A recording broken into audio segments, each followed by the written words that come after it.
Thanks for checking out this movie review video. This is for the 2024 release, Godzilla Minus One. Now, I know technically it was out in I think December of 2023 for 1 month in US theaters, and then it was totally gone, not anywhere, and then surprise, it just dropped on Netflix all of a sudden. So if you want to watch Godzilla Minus One, which I highly recommend, this is a very good film, not just if you're a Godzilla fan, but if you're just a fan of film in general.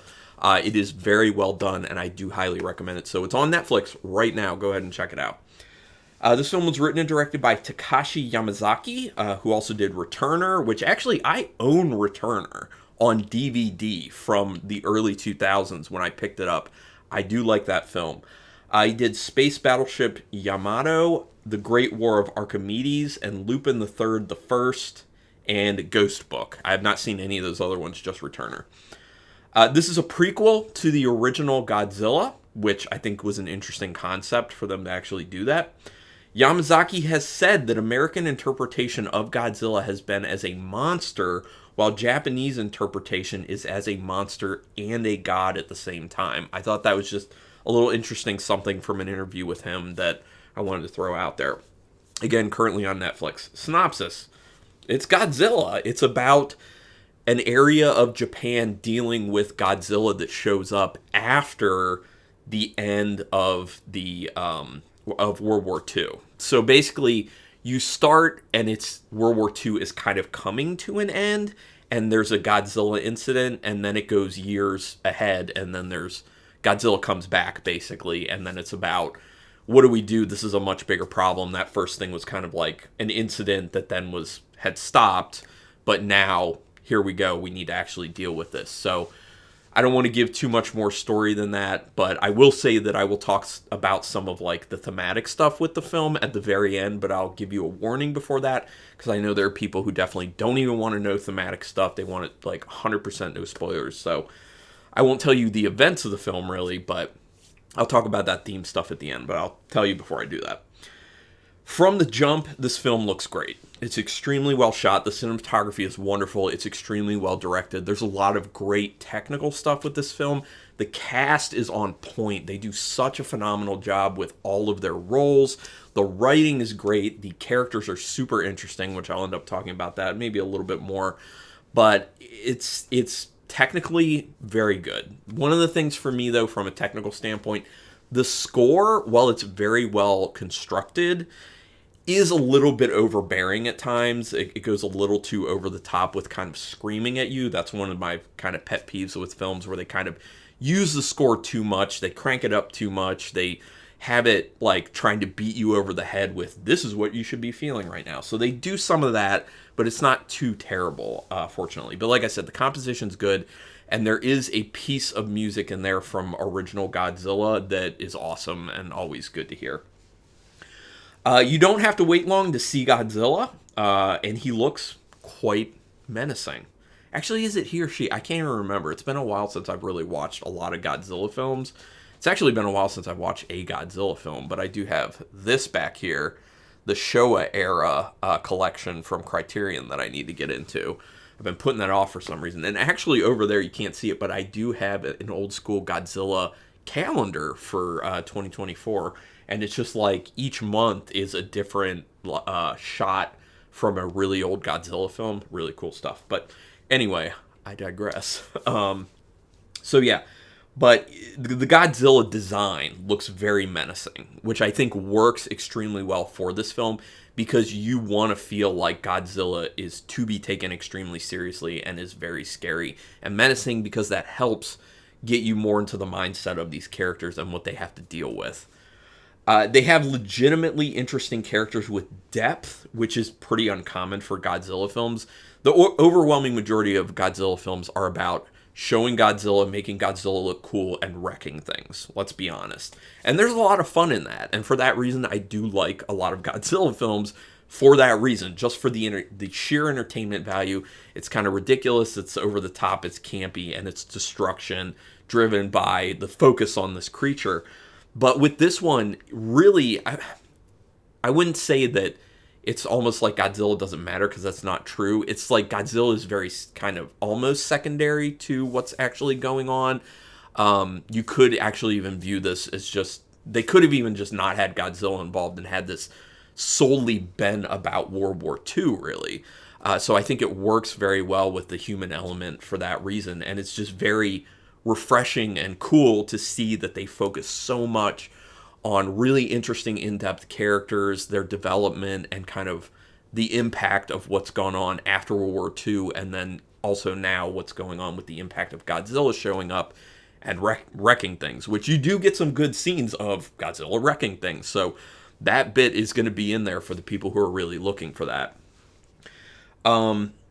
It is powerful to experience post-war Japan and people trying to forge new lives. That is one of the great elements of this film I found during the slower moments, because some people may feel like the pacing isn't the best. This is a little bit over 2 hours. I think it's 2 hours and 6 minutes with credits. So some people may be like, oh, we're going kind of slow. But you need that for a film like this to really build up those characters, endear them to the audience, and have you really understand their motivations and who they are as people. Because then you just care about them more. You feel more for their situation, and it makes you feel more tense when they're in dangerous situations. Godzilla, very dangerous situation. So, I love that aspect of it. But the focusing on how upended people's lives have been and how they're just trying to find a different way forward in the destruction of World War II, it's very interesting and it's very enlightening, because hopefully most people, overwhelmingly, people who watch this have not gone through that, although unfortunately there are plenty of people who have gone through that type of stuff in the world. The cast, again, does a phenomenal job. Not a single actor did poorly or even middling in this. They did great. There's an interesting aspect of Godzilla that ends up getting presented in this that I don't think has been done before in a Godzilla film, and I really like that aspect of it. I don't want to, go further than that because it would kind of ruin something about it, but just know that there's something that they show at one point where you're like, oh, that I just don't think that's been addressed in a Godzilla before. Again, score is a little bit over the top, even though it's composed well. The idea presented for how to defeat Godzilla is very interesting. The in-depth aspect of what this plan is, I thought was extremely interesting, extremely engaging, very unique. And I love how they kind of describe the plan in detail, and then they're setting everything up for it, and then obviously watching how it goes. Like, is it going to work or is it not going to work? Or, if it does work, will there be hiccups along the way, and how will people deal with that? Very, very interesting idea there. They create great tension with that end confrontation with Godzilla. Very, very well done. A lot of kind of dramatic aspect to it in that sense. And one of the great things is they use silence to very great effect in that end confrontation at one point, which I'm a huge fan of, just dropping the score out and just letting people sit with what's on the screen. And the way they have things play out when they've dropped the score, very impactful. They did such a phenomenal job with that. And the ending is great. The ending is very good. It's the best part of the movie, and that's kind of what you want with a film like this, to have that huge payoff for the audience, especially sitting through a little over 2 hour movie. And it gets emotional. And I'm not, I won't say whether it's either way, because there's happy crying and there's sad crying and there's in between. You don't know why you're crying, but I will tell you right now, I was crying at the end of the film. Like, my wife was around me while the film was on, but she wasn't paying attention to it. She was doing other things. And I just start bawling, and she's just like, are you okay? And I'm like, it's the movie.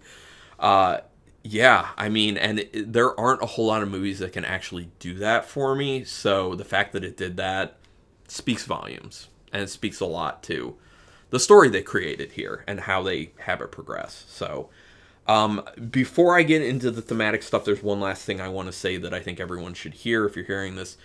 It's important for specifically Americans to see films like this, because it reminds people that even though Japan as a whole did terrible things during World War II, there were so many people in Japan who were good people who were just trying to live their lives.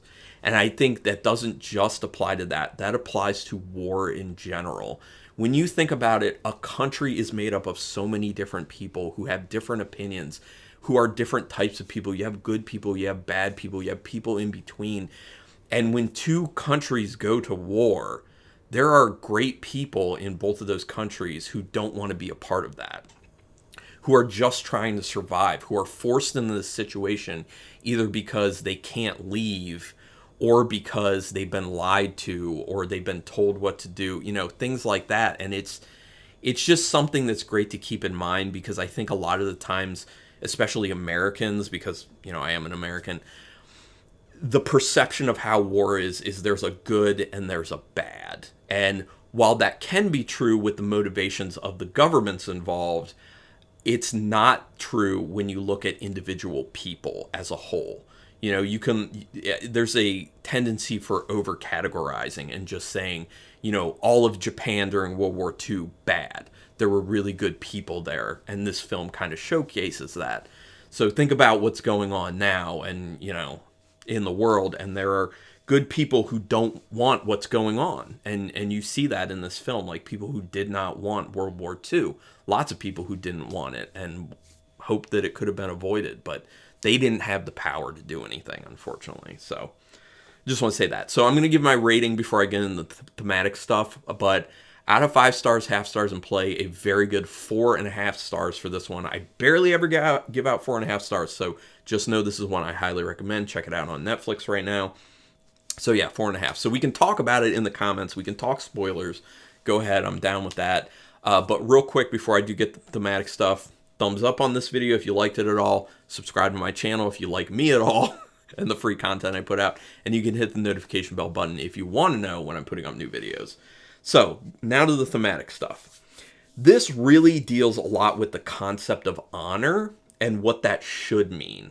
Not what it does typically mean to people, but what it should end up meaning to people. Especially when it comes to serving the interest of the government versus the interest of the people.